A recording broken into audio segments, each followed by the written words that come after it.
Grabe naman ginawa na sa'yo, Don Marcin. Pwede ganyan, Don Marcin. Ano gusto mo? Respakan natin yan. Oo, paano mo re-respakan eh? Patay na nga yung tao. Yang paniningil ninyo, pagbutihan ninyo. Magkano lang yan, oh? Hindi na bayad ang iba eh. Kasi sabi ko sa inyo, takutin ninyo, kailangan eh. Sabi niyo, pababarangay. Ulit?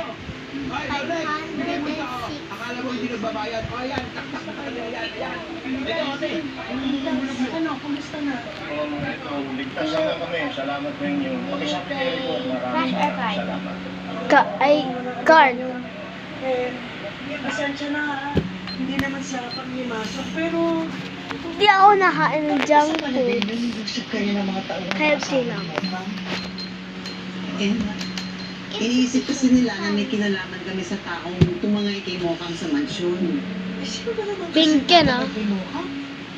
Marites, isang tao lang ang nasa isip namin eh. Si Tanggol.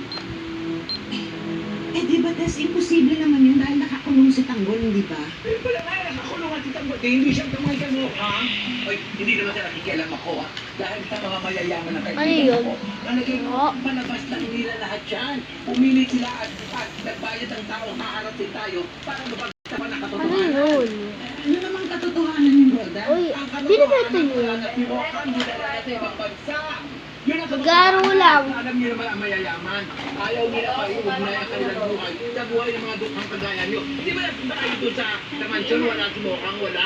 Dahil isa na kayo sa jet plane, inilipat na papunta Amerika. Saka naman tasisili. Sige, salamat ha. Mag-iingat kayo.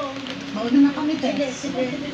Ako, parang hindi ko rin kayo pinagtanggol ha, sa mga nagtubog sa inyo. Kung hindi dahil sa akin, baka napatay na kayo. Ako na nga, nagtubog sa inyo.